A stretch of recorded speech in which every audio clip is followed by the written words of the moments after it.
This is when you tell your jokes. Well, I got chastised by the high school students at Academic World Quest for distracting them from their questions.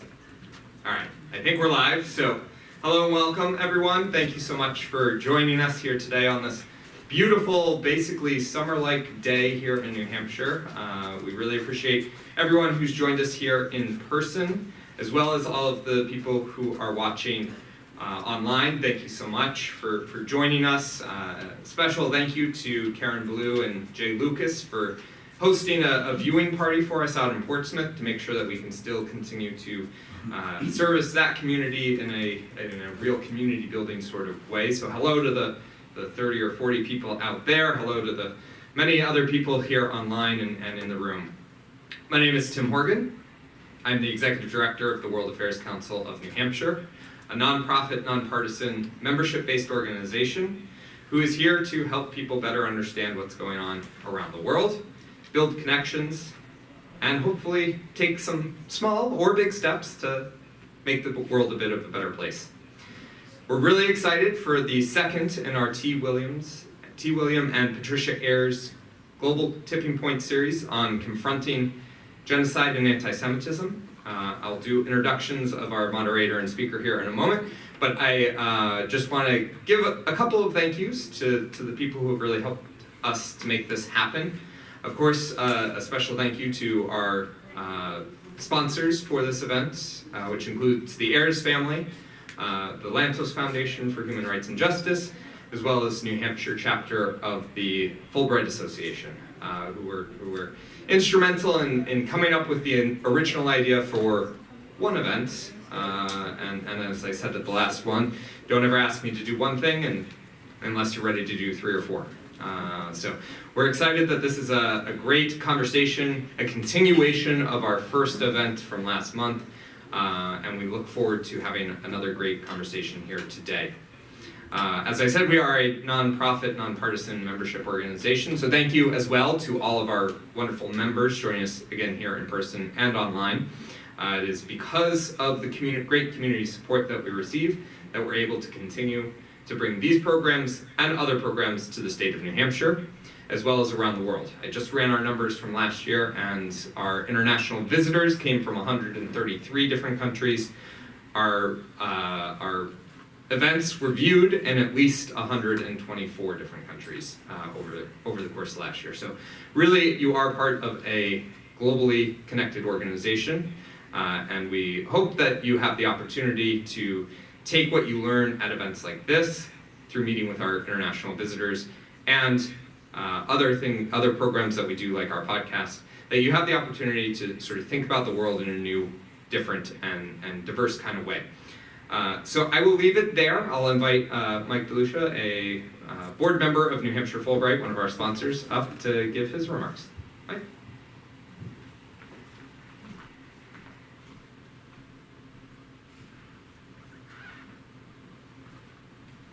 Thank you, Tim. My name is Mike DeLucia, and on behalf of the Fulbright Association, I just want to say how pleased we are to have been involved in this three-part series, but especially tonight's event, because it deals with the way in which the United States government, the State Department more specifically, is dealing in a proactive way with instances of violence and potential genocide in other nations.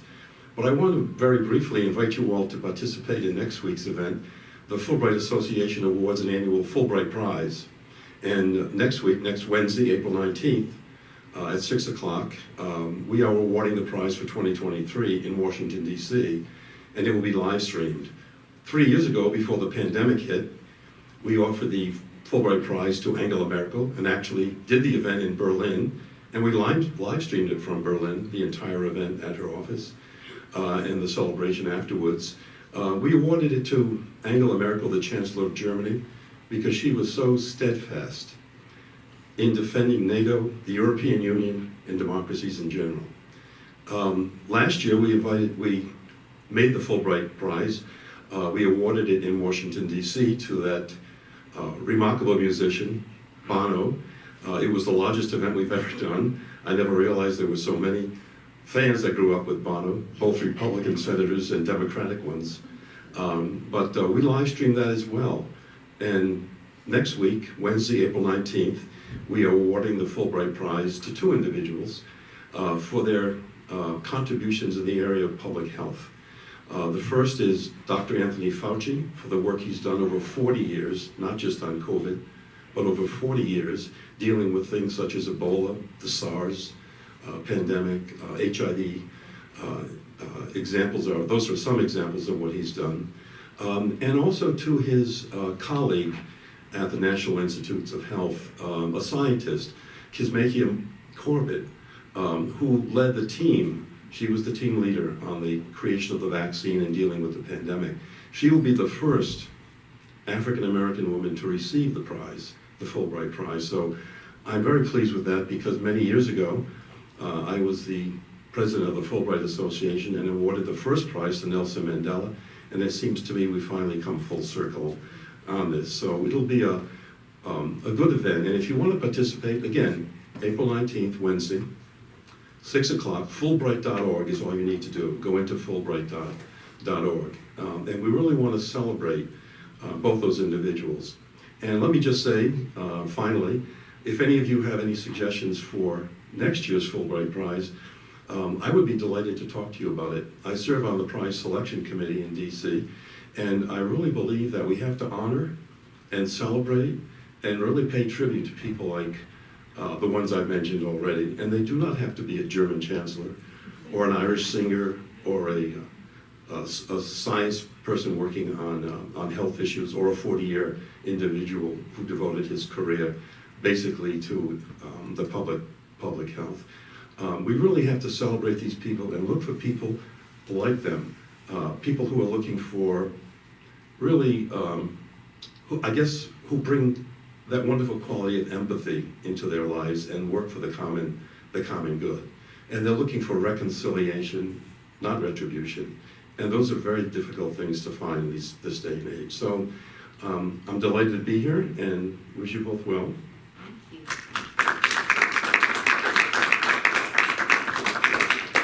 Well, Mike, you've put me in a tough spot here because I don't, and not for a reason that you would expect, I don't think.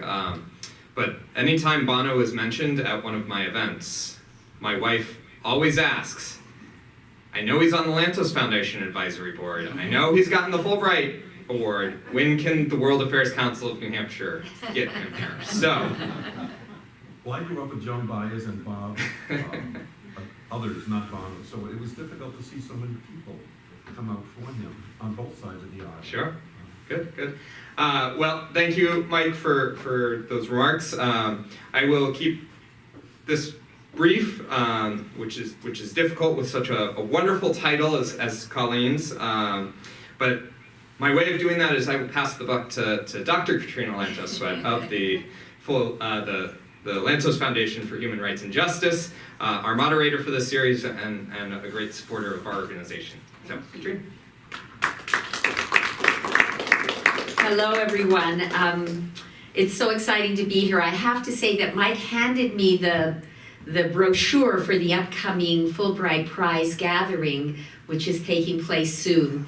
And you all have to take a look at this after the program is over, because Tony Fauci's picture is at least 40 years old. And Mike, I'm very grateful for this because I have a picture I really like that I want to use at the Lantos Foundation, and everybody's like, no, that's been around a little too long. We have to update it. So now I have some ammunition with which to fight back against the insistence that I update my photo. But that looks like it's going to be a great event. And yes, we are very honored to have Bono as a member of our advisory board. And it is wonderful the way he does bring people together. I think music, especially music as memorable as his, has a way of doing that.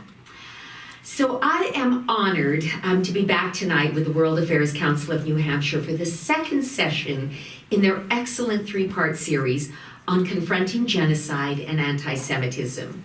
Our first gathering in Portsmouth a couple of weeks ago, where it was bitter cold, it felt like the depths of winter, and now we feel like we're in the depths of summer, was really just outstanding, and I'm sure tonight's presentation will be equally engaging and educational. Before I introduce our very distinguished speaker, I'd like to say just a couple of words about the times we find ourselves in. It is hard, in fact, in my opinion, to recall a time since the end of the Second World War when the world has felt in a greater state of turmoil, uncertainty, fragility. It is not that there have not been terrible conflicts, grave dangers, and enormous ground-shifting developments over the past 8-some decades. The Vietnam War, the Civil Rights Movement, the collapse of the Soviet Empire and the end of the Cold War, the terror attacks of 9/11, the wars in Afghanistan and Iraq, all of these defining events were enormously consequential in ways both good and bad. But throughout these decades, it felt as though certain pillars of the international framework were strong and dependable. Let me share a few that came to mind for me. Nuclear deterrence was strong, and there was a sense that, if you will, the balance of terror would keep the monster of nuclear conflict at bay. The United States was the unquestioned leader of the free world, and we very much felt that history was on our side.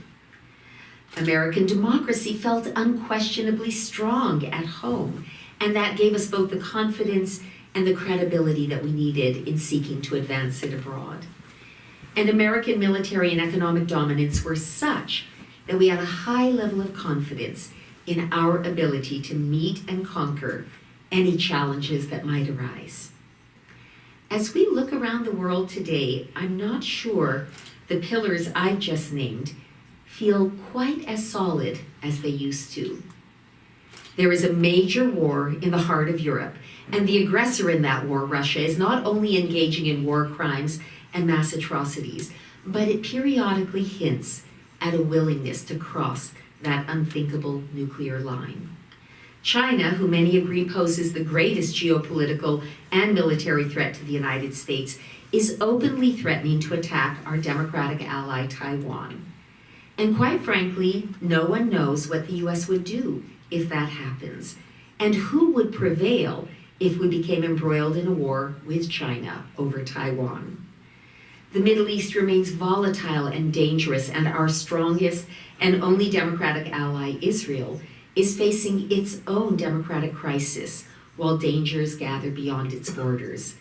And finally, there is a worrying sense here in America that our democratic institutions may not be as strong and resilient as we have long believed them to be.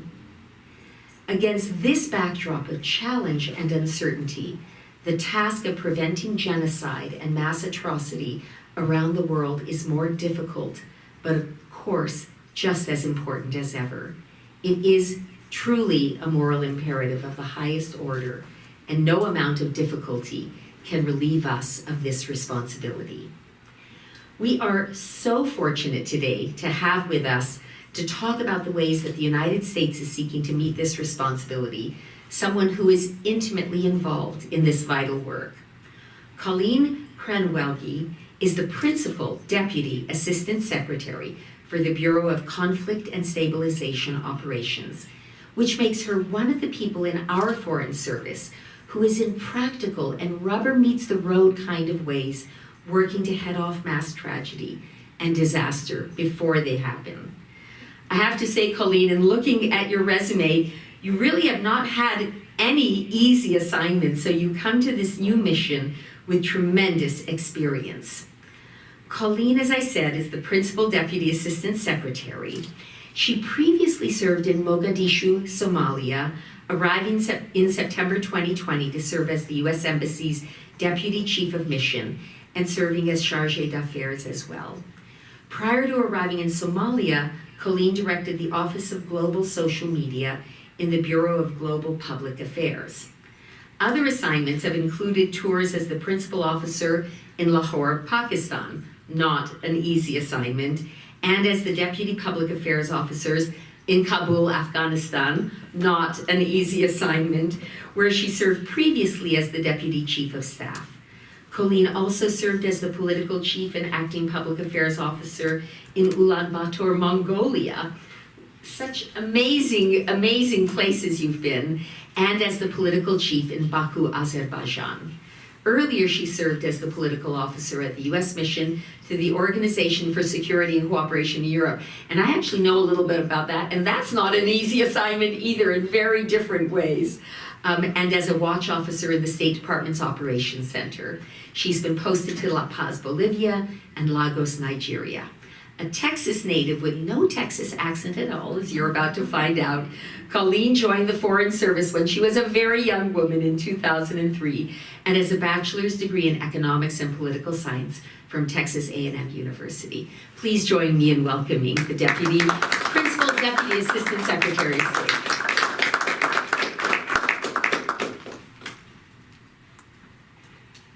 Thanks so much, Katrina, for that really kind introduction. Really appreciate it.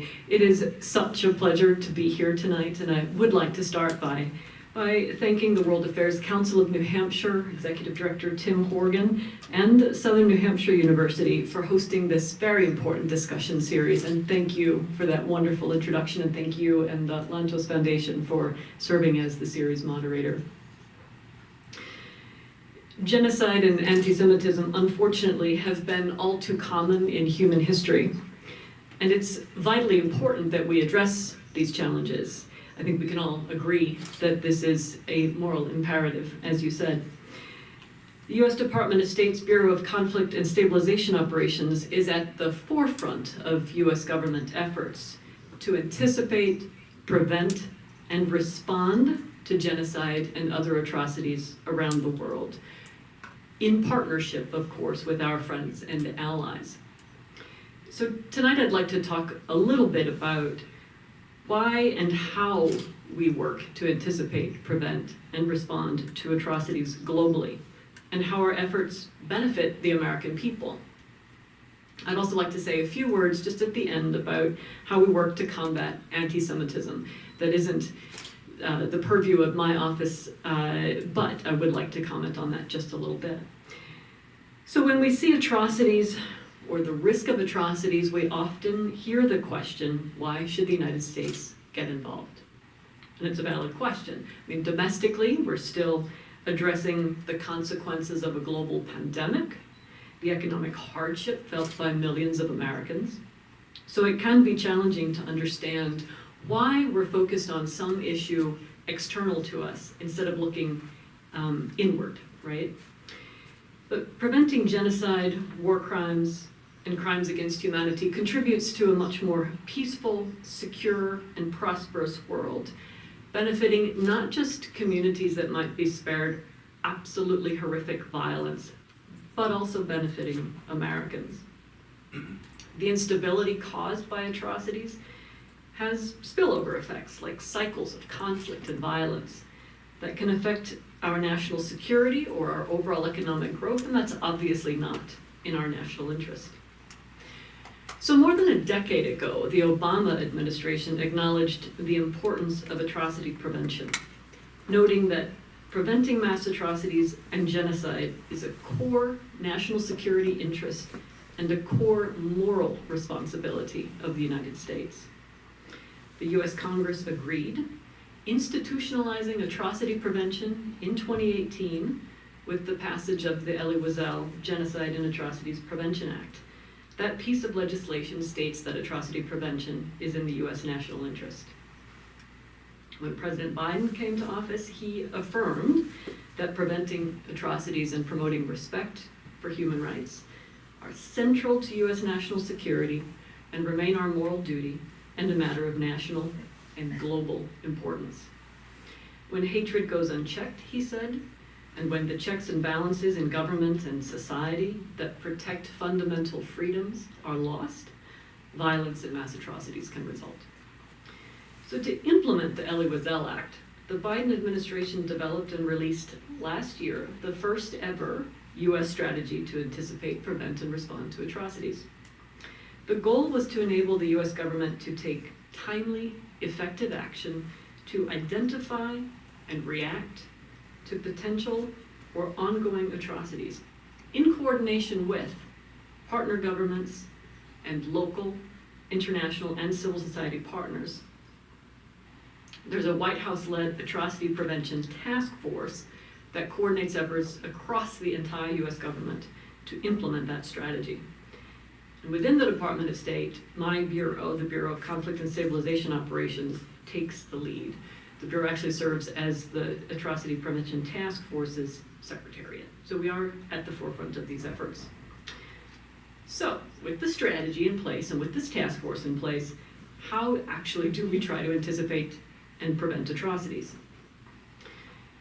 Staff in my bureau, Conflict and Stabilization Operations, use analytical tools to assess atrocity risks around the world. And I couldn't begin to tell you how they do that exactly because I'm no expert in the methodology that they use. But they are able to assess risk, and their analysis complements what others in the US government and outside the government do. The US Holocaust Memorial Museum also assesses risks of atrocities around the world.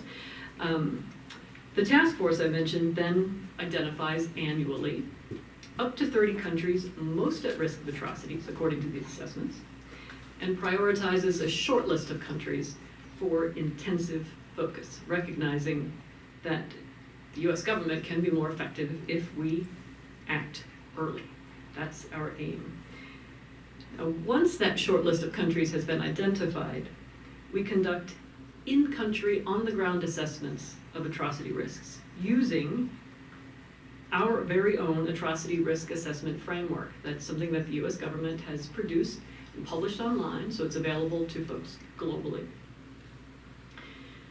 And working then across the government and in partnership with our embassies in these priority countries, these key countries, we identify tools to try to mitigate risks of atrocities. We develop response plans and we take action. Actions might include private conversations with senior government officials. This is what we as diplomats do overseas.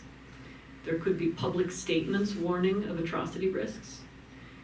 At times, we provide increased support to civil society organizations, human rights defenders, media outlets, so that they can better monitor and call attention to atrocity risks. Sometimes we threaten to impose or actually do impose sanctions or visa-related restrictions, all in an attempt to prevent bad things from happening. Sometimes we implement programs, targeted programs, to address the factors we identify that might exacerbate or lead to atrocities, such as long-standing grievances among communities. We also conduct atrocity prevention training for our diplomats so that they can better recognize signs of potential atrocities. And we work with some of our partners like the UK to train their diplomats and their personnel so that we are building across the world a coalition of folks who might be able to help us in this space. And so our goal through all of these efforts, of course, is to prevent atrocities. But as we know, there will be times, there have been times, when despite our best efforts, despite the best efforts of our partners, we can't prevent atrocities. And in those cases, we have to respond. We have to do something privately and publicly in coordination with our international partners. So I'll talk about a couple of these cases in which we've responded to atrocities. Many of you might be aware of the 2-year conflict in northern Ethiopia. The Department of State worked throughout those 2 years to bring the conflict to an end. And we succeeded last November when a cessation of hostilities agreement was signed. Staff in the Bureau of Conflict and Stabilization Operations played a direct role in facilitating the negotiations that led to that agreement, supporting the efforts of our special envoy for the Horn of Africa and our embassy in Addis Ababa. Since then, Secretary of State Blinken has determined that all parties to the conflict committed atrocities. And since then, we have publicly and privately urged the parties to implement an inclusive and comprehensive transitional justice process and hold accountable all those responsible for abuses. Similarly, Secretary Blinken recently determined that members of Russia's forces and other Russian officials have committed crimes against humanity in Ukraine. And we continue to emphasize that all those responsible must be held accountable. To support those efforts, the Bureau of Conflict and Stabilization Operations launched the Conflict Observatory. last May. This is an initiative that partners with US academic institutions and the private sector to document atrocities committed in Ukraine. So our partners capture and analyze publicly available information and publish documentation of atrocities, human rights abuses, and damage to civilian infrastructure. One of our partners' most recent reports, published in February, detailed a vast network of Russia-run sites and processes used to relocate thousands of Ukraine's children to areas under Russian government control. That information was collected and preserved in accordance with international legal standards for use in ongoing and future accountability efforts, including potential civil and criminal cases. We continue to call for accountability in other cases, including Burma and the People's Republic of China. Secretary Blinken determined last March that members of the Burmese military committed genocide and crimes against humanity against the Rohingya population. And the previous administration determined in January of 2021 that the People's Republic of China committed crimes against humanity and genocide against the predominantly Muslim Uyghurs and other members of ethnic and religious minority groups in Xinjiang. So over and over, it is the United States and our friends and allies that denounce and respond to atrocities and call for accountability. And our hope is that by publicly holding perpetrators to account, we can demonstrate that atrocity crimes will not go unpunished. And we hope that this could help deter future crimes. Now, as part of our response to atrocities, the US government also provides significant humanitarian aid and development assistance, supports justice, reconciliation, and accountability mechanisms, supports the investigation and prosecution of crimes, and applies tools, as I mentioned earlier, such as sanctions and visa-related restrictions. So how do these efforts benefit the American people? Atrocities drive migration as individuals flee conflict and violence.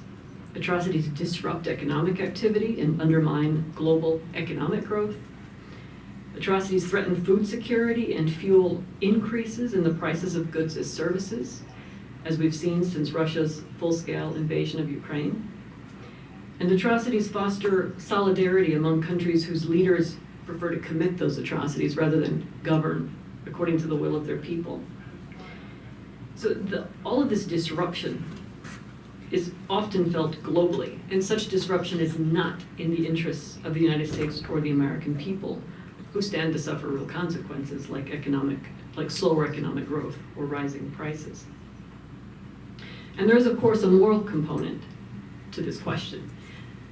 As Elie Wiesel said when he accepted the Nobel Peace Prize in 1986, human suffering anywhere concerns men and women everywhere. And those words remind us that it's our duty, both as human beings and as a country, to do something about human suffering when we see it. Now, at this point, I'd like to say just a bit about what the United States is doing to confront anti-Semitism, which is rising here in the United States and around the world. President Biden has made rooting out anti-Semitism an urgent priority. In December, he established an interagency working group on countering anti-Semitism, Islamophobia, and related forms of bias and discrimination, charging it with developing a national strategy to counter anti-Semitism as its first order of business.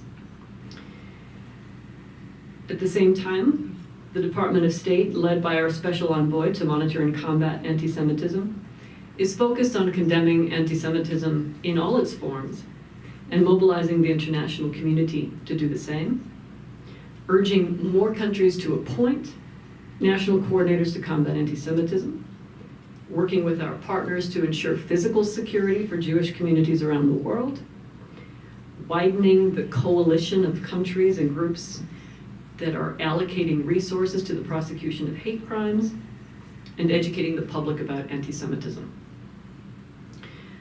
The US government's work to confront genocide and anti-Semitism is vitally important, and today, more than ever, we recognize the importance of taking early action to prevent atrocities, rather than being reactive and taking action only after atrocities have occurred. I really appreciate your time tonight. I appreciate your interest in these topics, and I very much look forward to our discussion.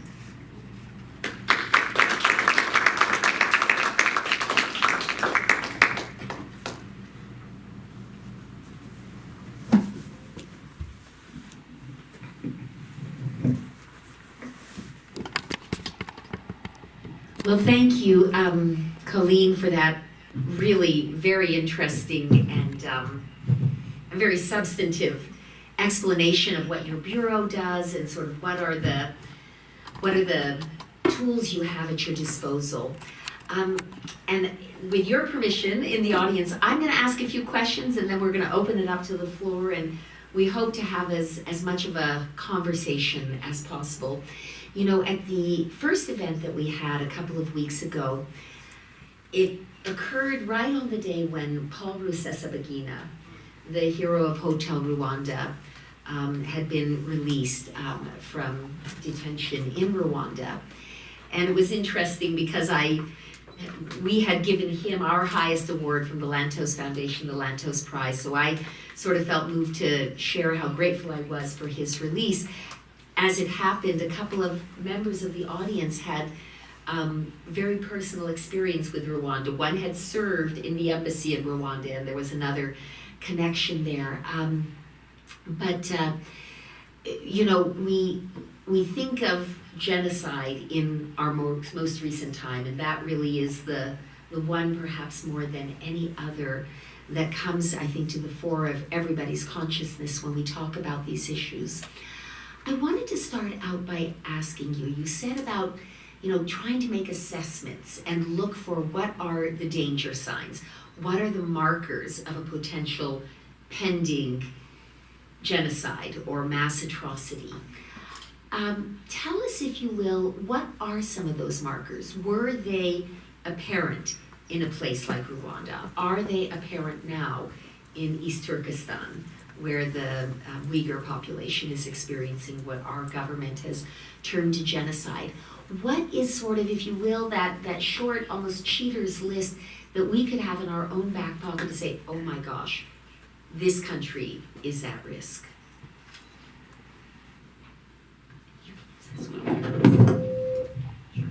Well, thanks for that, Katrina.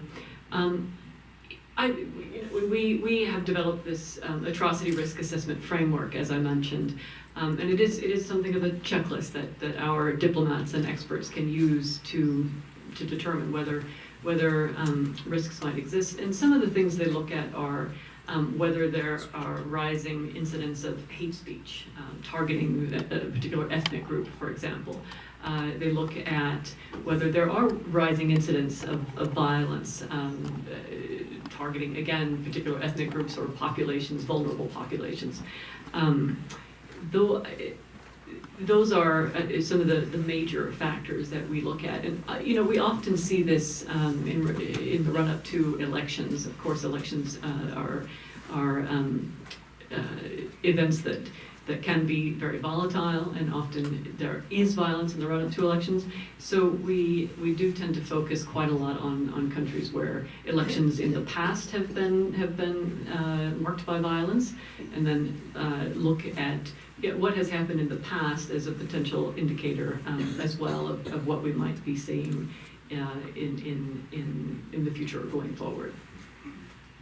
And to what extent do you factor in the capacity or the willingness of the government to respond? Because, you know, it seems like the character as well as the capacity of a government would be absolutely crucial factors. You know, if we look at Xinjiang, it's the government that's doing it. So, you know, the genocide is being perpetrated at the hands of a very powerful government, and that's sort of one circumstance. But sometimes you have a government that either is not committed or willing to commit the resources, or is incapable. And how does that piece of the assessment factor into the kinds of interventions you try to do? Right. No, that definitely factors into what we try to do. And you're right. In many cases, atrocities are perpetrated by governments. We look at the examples you mentioned. We look at Russia, and we see what's happening, or the war in Ukraine. And we see what's happening there and what Russia is doing. So it often is a case in which the government perpetrates atrocities.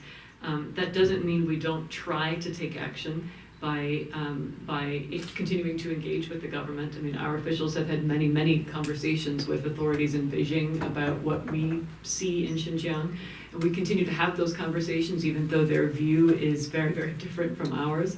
But you're right. I mean, we have to factor into our assessments and our actions the willingness of a given government to take action, and even if the government is unwilling, we still can do things on the ground. We can provide assistance to affected populations. Often we are able to do that. Not always, but sometimes we are able to do that despite what's happening and despite implicit or explicit government support for the commission of atrocities. So even in cases of an unfriendly government or a government that is unwilling to take action, we are on the ground trying our best to protect those vulnerable populations and those who suffer. This sort of begins to get us into an area that I find very interesting. Some of the people in our audience may have heard about the doctrine of the responsibility to protect, R2P. But I remember very clearly the UN Secretary General, I believe it was Kofi Annan at the time, after the tragedy of Rwanda, talking about how we needed to think about a different R2P, which was the responsibility to prevent.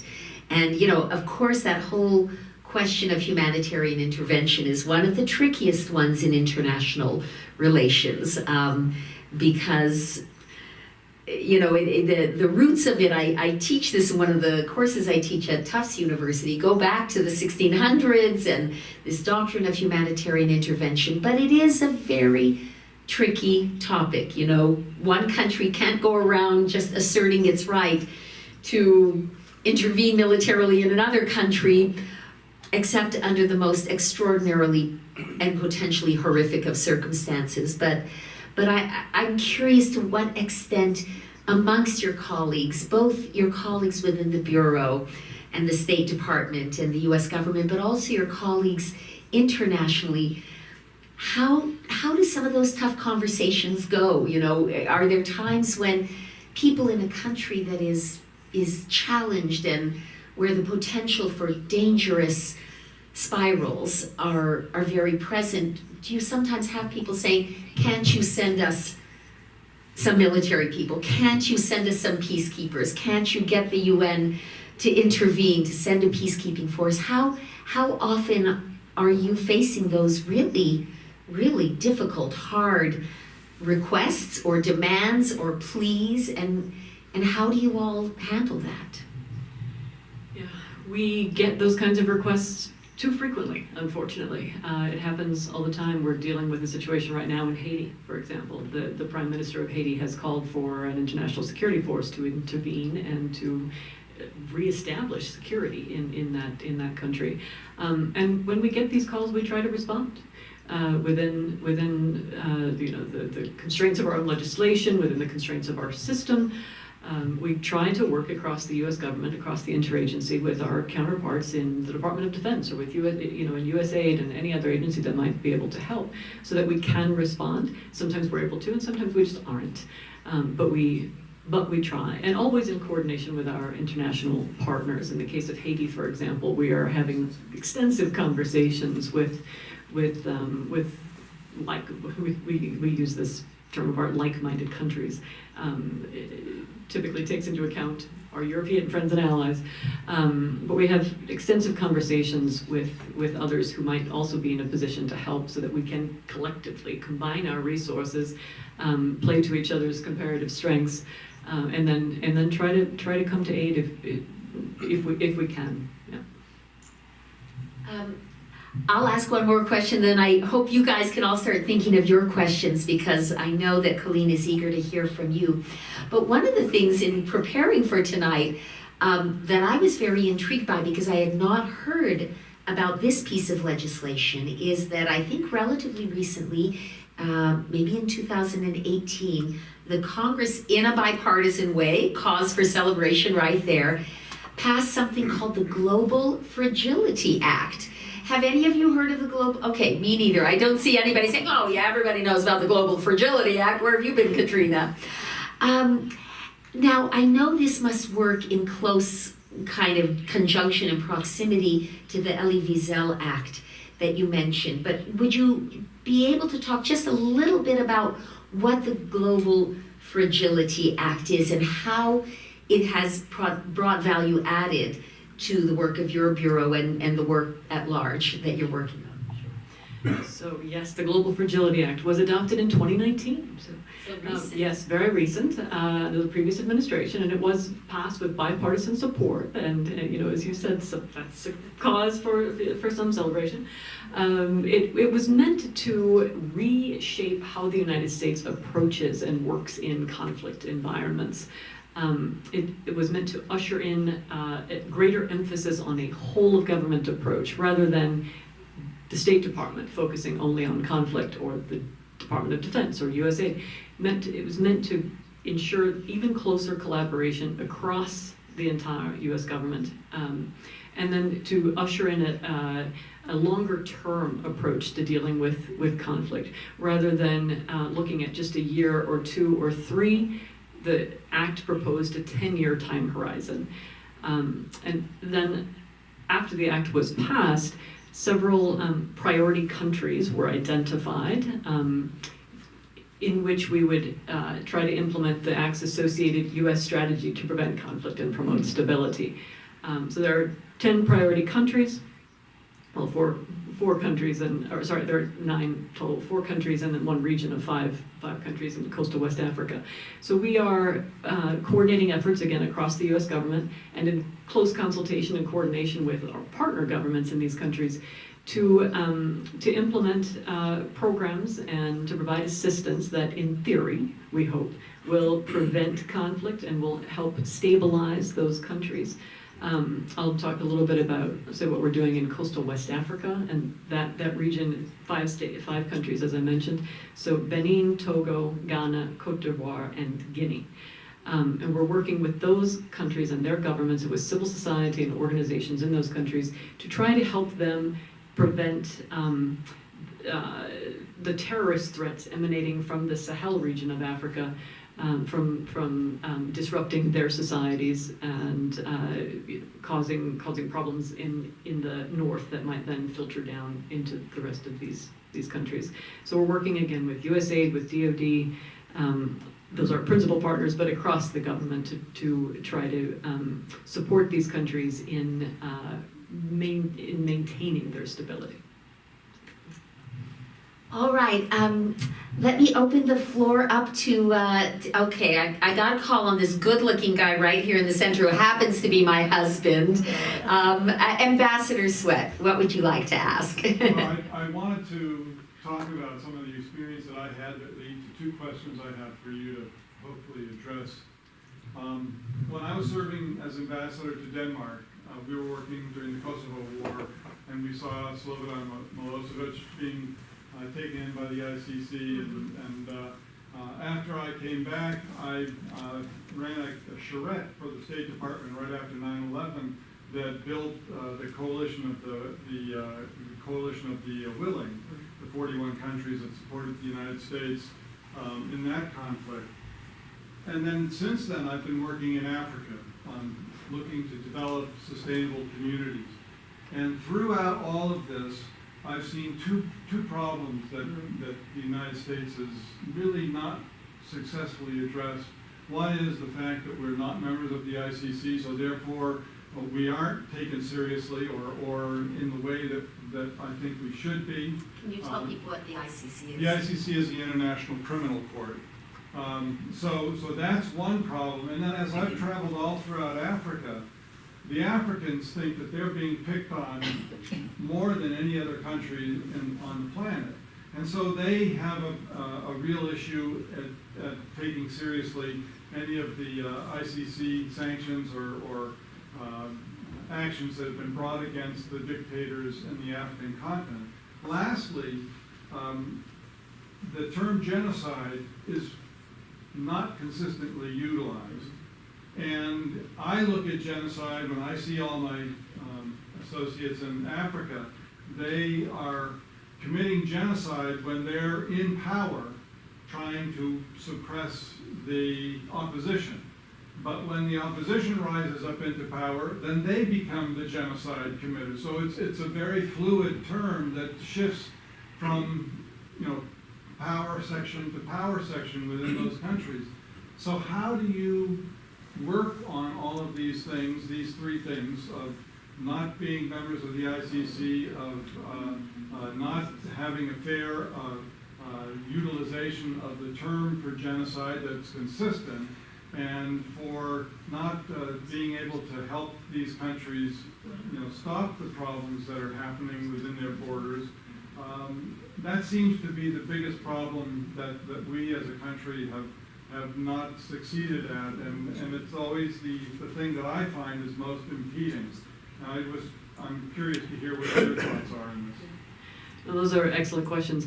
On the ICC, we do support the ICC when we can, and we, in a more general sense, support international accountability mechanisms, and certainly where again, I'll go back to Russia's war in Ukraine, we are doing absolutely everything we can to work through various accountability mechanisms to one day, we hope, hold the perpetrators of those atrocities to account. On the different uses of the term genocide, when we use it in an official capacity, we use it in accordance with how it's defined in U.S. law. So when the Secretary of State issues an atrocity determination, he will have consulted extensively with attorneys in the states to determine whether that the term can be used. The same goes for crimes against humanity and war crimes. There are established definitions that we look to. And then the last question was just how do you address these issues in a preventative fashion? I'm building new communities. I'm trying to help bring economic development, sustainable development. You're kind of trying to catch the horse after it's already gotten out of the barn. And it's a very different. We're trying to do both. I think. Yeah, we are trying to. Well, you made mention at the end that USAID and other programs are trying to do something constructive. Yes. But I think far short of what really needs to be done in order to be successful. Yeah, it's a challenge, right? I mean, it's a huge challenge, and it's something that we've grappled with for decades. How is it that we address these situations, right? And so we are trying, as we can, to shift to a prevention focus, and through the Elie Wiesel Act, through the Global Fragility Act, we are looking at doing as much as we can up front to prevent conflict, to prevent atrocities, to prevent genocide. And it's a learning process. I mean, we're trying new things. We're trying to identify new tools that we can deploy. Hence our shift to conducting atrocity risk assessments and trying to get ahead of a potential disaster, a potential conflict that could lead to the deaths of millions. We're trying to get ahead of that. It's difficult, and of course there are always lots and lots of competing demands for very limited resources, right? In terms of personnel and money and everything else. I mean, as sad as that is, it sometimes comes down to it sometimes is a resource question, but we do what we can within various constraints, right? Yes. I have a couple of questions. I think most people would agree that our humanitarian intervention in Kosovo was a good thing and a helpful thing. I understand that things are really simmering over there still, and I'm curious. Number one is, are you actively involved in Kosovo, and maybe talk a little bit about how. My other question goes back to what Ambassador Sweat was referring to.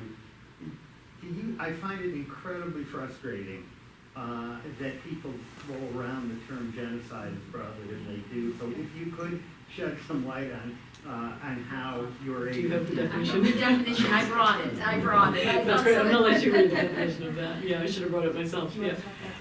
Sure. I can't say a whole lot about Kosovo. Our bureau is not involved directly in anything Kosovo related. But I do know that the State Department is very much involved and has been very much involved in that issue.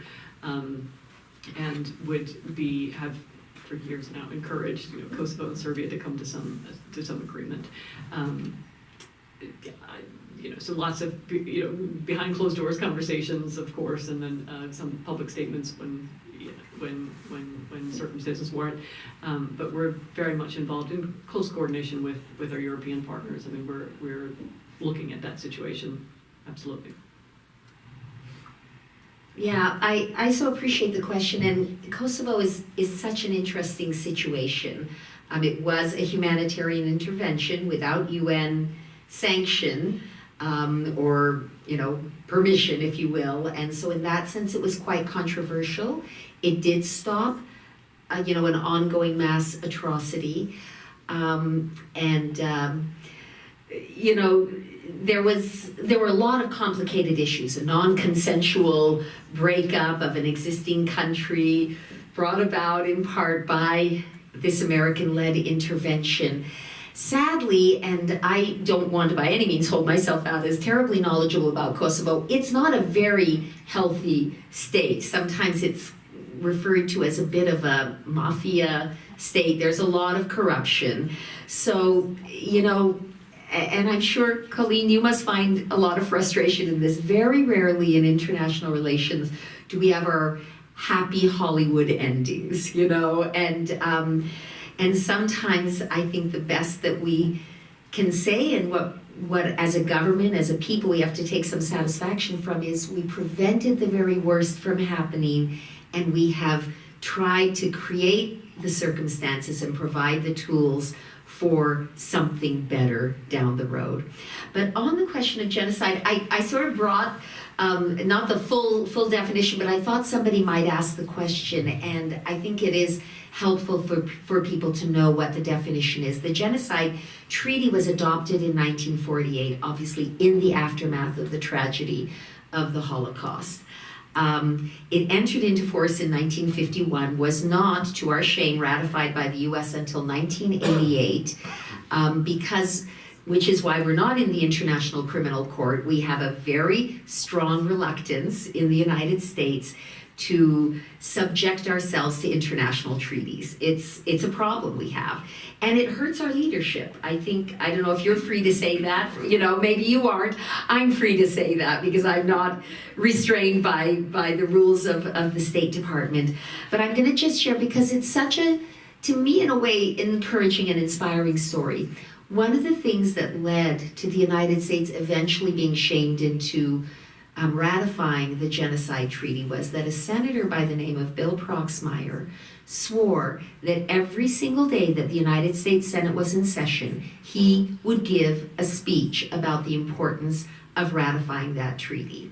And he gave, over the course of many years, 3,000 speeches on the floor, more than 3,000 speeches on the floor of the United States Senate, until we finally did the right thing.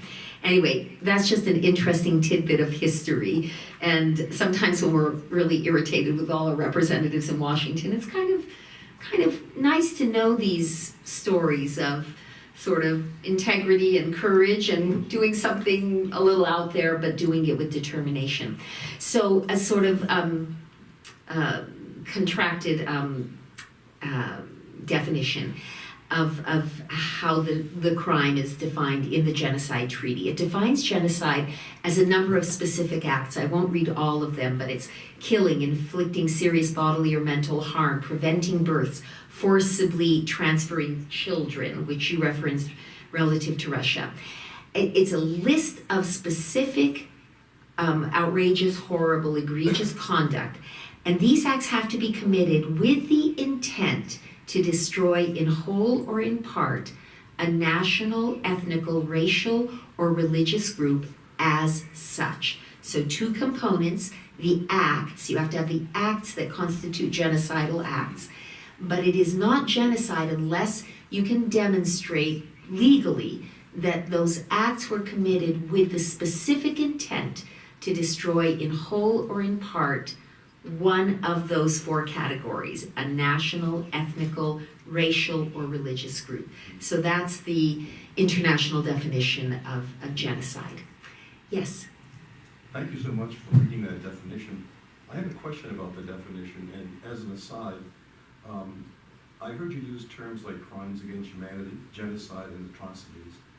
And I suspect that they're not all interchangeable, that they have separate meanings. But thank you for reading the definition of genocide. So my question is for you.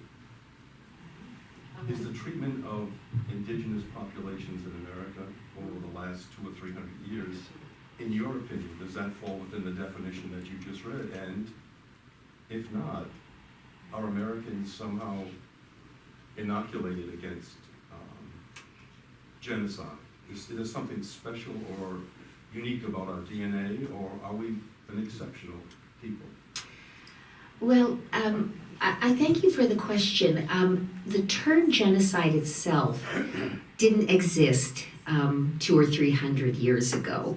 It was, I believe, initially coined by Lemkin, wasn't it? A Polish, Raphael Lemkin, thank you.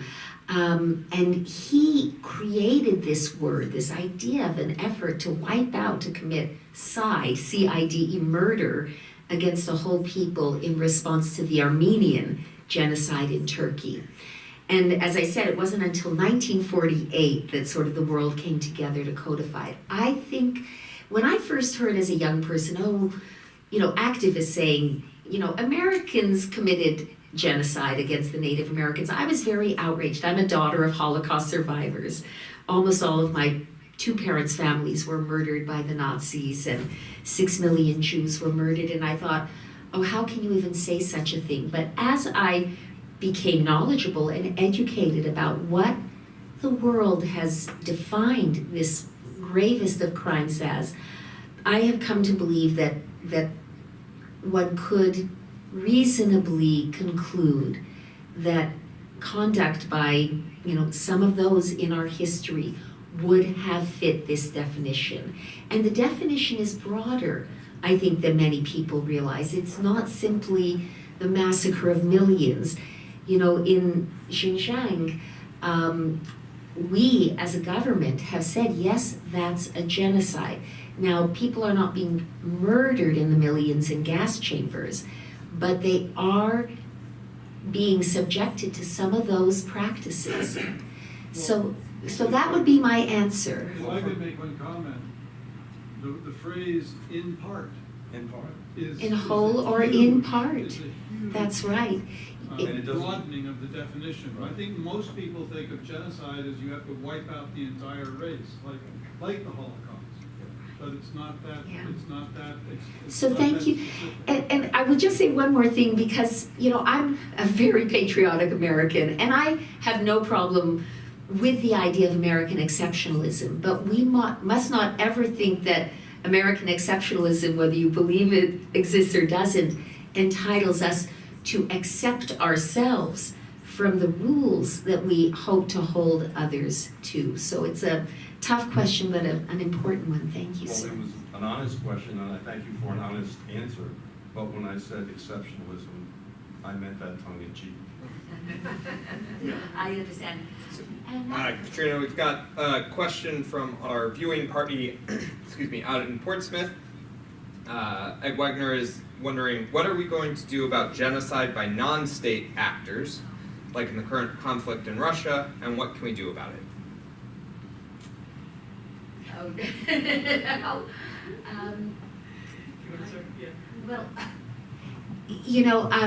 I can't speak to that with a great deal of knowledge, but what I can say is I served for 4 years on the U.S. Commission on International Religious Freedom, and our mandate was specifically focusing on religious freedom abuses globally, and we found that many of the most egregious, worst things were being done by non-state actors. And so I would say to the questioner that that is a real challenge across the government. And it relates to genocide, it relates to religious repression, it relates to a whole host of human rights abuses. Let Colleen take it from here. No, you're right. I mean, dealing with non-state actors is incredibly difficult. It's always a challenge. Sometimes but dealing with governments often is a challenge as well. But we do work in many environments in which there are non-state actors conducting these horrific acts, and we do what we can to anticipate, or at least to respond in these cases through it, whether it be through humanitarian assistance, support to victims of atrocities, development aid. I mean, we're out there on the ground, even in these environments with non-state actors, trying to support the individuals who are affected by their actions and suffer from those actions. And one thing that I recall again from my time serving at USERF is we were pushing very hard for the State Department to designate, for example, Boko Haram, which is a non-state actor in Nigeria engaged in horrible acts of terror, to designate them as a designated terrorist organization, because then that puts more tools at the disposal of our government. So I think that is one of the things you can do. I have a question, if I may, and I know we're getting a little late on time, but it's such an interesting conversation. You and Dick talked about the importance of accountability. But I want to ask a tough question, which is that while on the one hand, it's a double-edged sword, and I'm a big believer in accountability. I wish we were members of the International Criminal Court. But when you have a very bad actor in power doing terrible things in a country, it can be harder to bring them to the negotiating table, to get them to climb down, to get them to relinquish power, if they believe that they will then be prosecuted for their crimes. It's a total dilemma. You are truly damned if you do and damned if you don't. Accountability brings a measure of justice and, as you said, the potential for deterrence, but it can make the immediate crisis harder. And I remember reading, arguments pro and con when Bashir, the former dictator of Sudan, was indicted by the International Criminal Court. And you had people on the one side saying, finally we're calling this guy the criminal that he is. And you had people on the other side saying, he will never give up power now, because he knows the only way he can keep his neck out of the noose, if you will, is by holding on to power. So nice, not very nice of me to throw an impossible question at you here at the end, but there you go.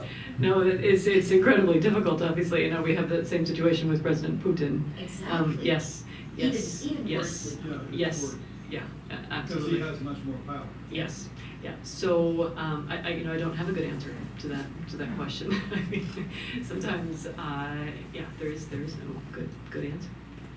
I'd like to ask, just by a show of hands, because Colleen is right, there is no good answer to it, but imagine you're the policymaker, and just in our hypothetical moment here, you're the one who's going to decide, will there be an indictment brought against Putin, which will cause him to dig in deeper and fight harder, against giving up power.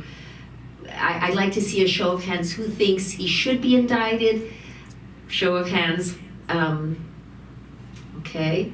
And do any of you think that it would be wiser to hold back on that in the hopes of trying to No, hopefully he will not. well, that's one solution. Yeah, but that's one Yeah. of the issues. Or a palace coup that he gets overthrown. No, I mean, always we have to step back and be a bit detached in our negotiations in order to gain maximum advantage. If you come in with a hammer, I think you eventually may not get what you want. I mean, it's a real dance. It's a, you know, and being able to do that. I do have a question though. Oh, great. And the question is this, and you may or may not want to answer that. We're asking you all the tough I was ones. thinking about this, and that is that because America has been, the United States of America, has been loath to come to terms with the various ways in which we have prejudiced the lives of others among us. I wonder how that has affected our ways in which we deal with other countries. And I think it's really interesting because as I'm listening to you, I hear a tactical approach. This is not strategy. This is a very defined tactical approach to containment in some kinds of ways. And I'm more interested in what have we done as a country that will, you know, that causes us not to have credibility. And I remember the fellow from Fulbright, and they talked about Angela Merkel. You know, Germany came a long way, right? And she was chosen for a reason, because she came out and, you know, the country, she led that country through a process, or that country has been led through a process. But she herself, over 15 years, did an amazing job of bringing people to the point of solving the problem. What was the problem? It created, you know, they killed a lot of people. You know, what, 50 million, 75 million people were dead because of all of this kind of thing. And they came to the realization of what that meant, okay?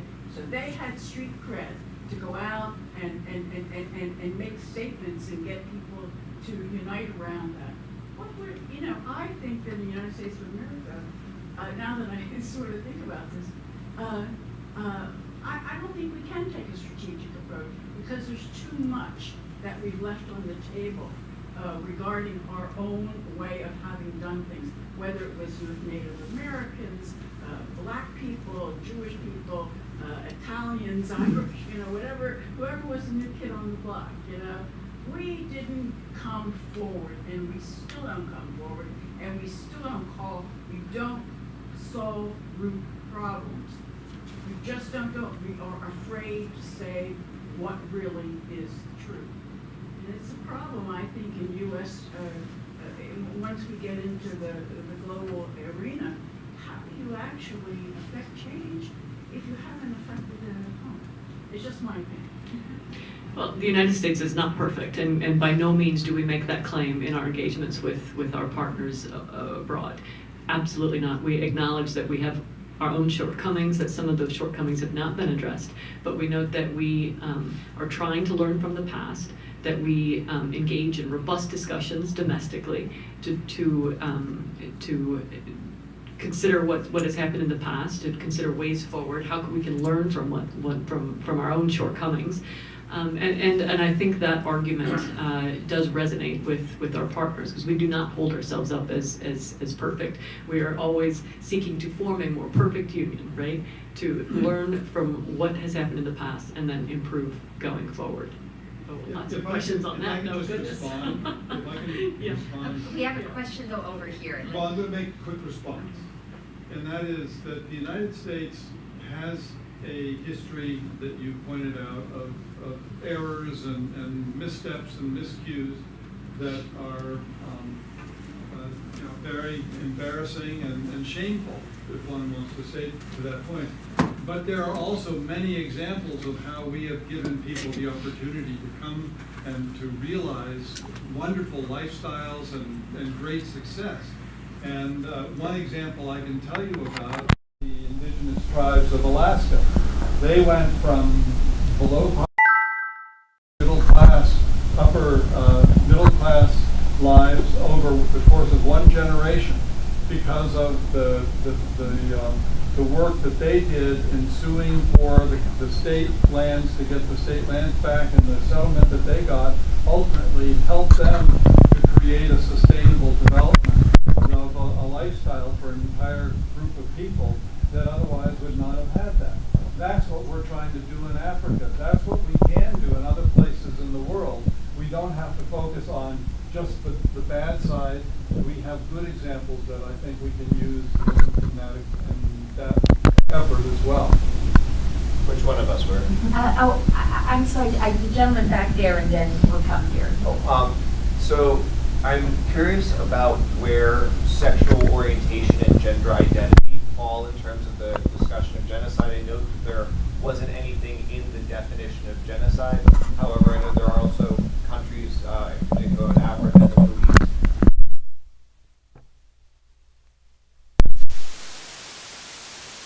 about threats to the transgender community regarding, indicators of genocide in terms of various laws that are being passed and, media and things like that. We're calling the Bud Light stuff. So I guess my question is, where does your department stand in terms of does sexual orientation, gender identity, does that fall within your purview, or because of the definition of genocide, is that sort of out of bounds? And if it is in bounds, is there any conversation about what's happening in the United States currently? Well, it certainly would be in bounds, as you put it. We work to prevent atrocities and genocide against any population, right? However that population is defined. And we advocate as a U.S. government very strongly for the rights of that group of LGBTQIA+ individuals. That is very much part of our conversations, even in difficult places, even where same-sex relationships are criminalized, right? We have those conversations. We continue to have those conversations, typically behind, maybe not often publicly. Sometimes, like I said, a lot of what we do isn't always in the public realm, but we push for the rights of marginalized communities around the world, and so certainly that's something that we would work on. And just to add a little more information in response to your question, I think it was back during the Clinton administration, for the first time, the understanding of the meaning of various targeted communities under our asylum laws was expanded. So I didn't bring the definition of what qualifies somebody for political asylum in the United States, but the language is, I'm paraphrasing here, is roughly if you have a well-founded fear of persecution based on one of a number of identities. And one of those identities was membership in a social group. And I believe for the first time during the Clinton administration, our interpretation of that language about membership in a targeted social group was expanded to include precisely the kind of people you're talking about, members of sexual minorities who face genuine persecution, potential violence, and even legal, penalties up to and including death. So that doesn't so much relate to the discussion around genocide, but it does relate to the discussion around asylum and grounds for legitimately seeking asylum in the United States. So I hope that adds a little bit of additional information. Yes, you had a question. My name's Pam. Oh, I'm sorry. I'm sorry, I didn't see you. Can we go to this gentleman first, and then we'll go to you? And I know Tim is probably wanting us to cut it off, so 2 more questions. My question was with the why is it hard right side across like the global north, across Europe, like how you were doing that as a potential specifically related to the situation as part of the AFD, that's roughly 12% of the parliament seems to be attending the country. Well, we are seeing a rise.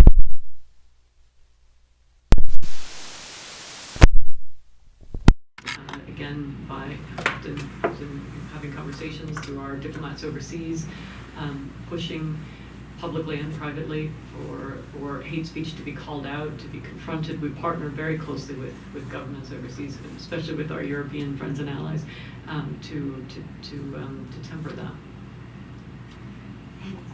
Hi, so I'm a politics professor here, and I teach courses on international relations, an intro course, and I have some students here from the intro course, and I also teach a seminar on genocide and international justice.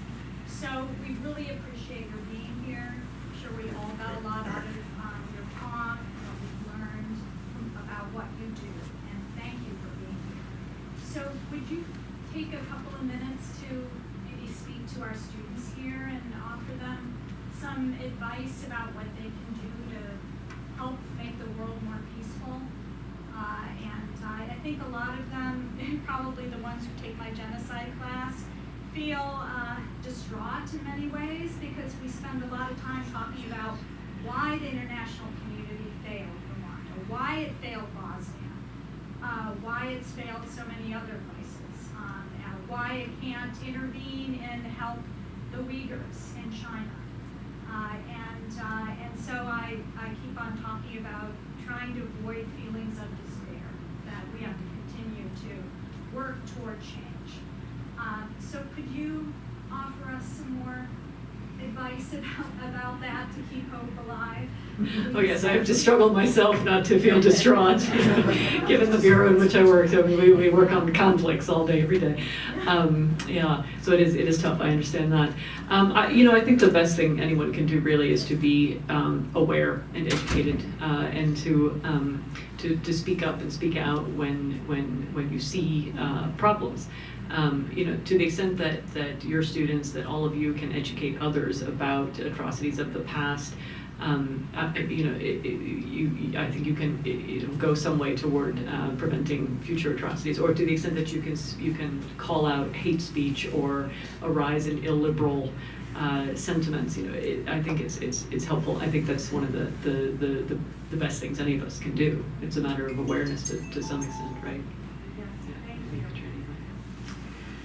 Yes, I also want to respond just very briefly to this lady here with her comments, because as a daughter of immigrants, as I say, Holocaust survivors, I am very aware that with all of our flaws and shortcomings and sins of omission and commission as a country, I still do believe that the United States has been a remarkable force for good in the world.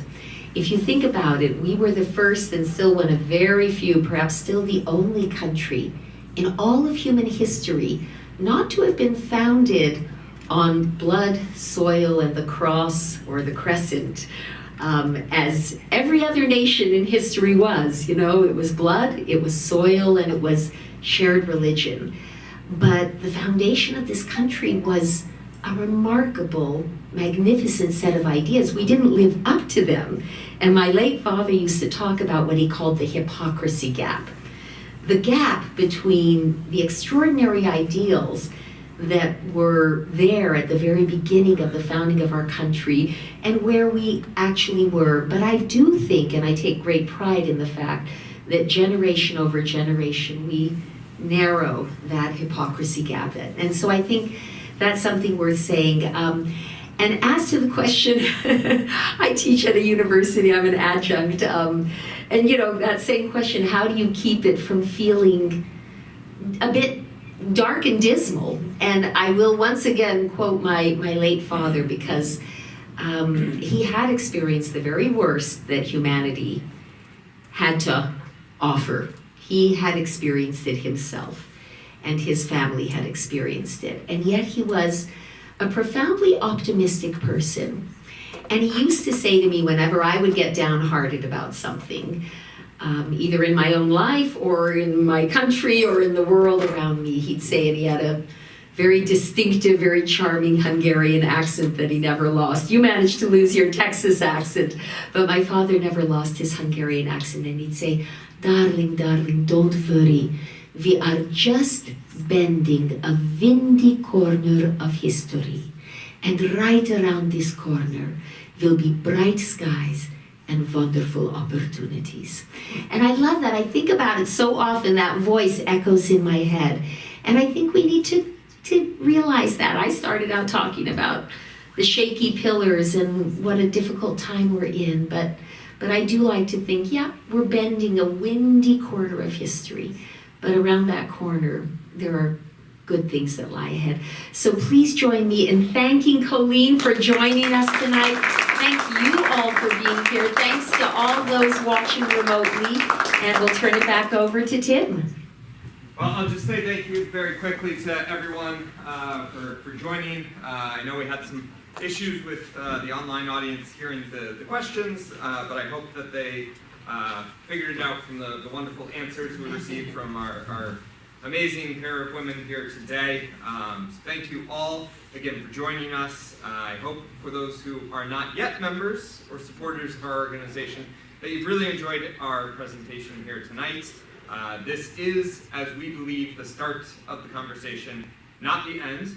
And to that point, on May 2nd, we will be having the third in our T. William and Patricia Ayers Global Tipping Point series. That will be out at Keene State College at the Cohen Center for Genocide and Holocaust Studies, and as well online. And we hope that you'll be able to join us either in person or online for that event as well. So thank you to both of you for a wonderful evening, and thank you all for coming.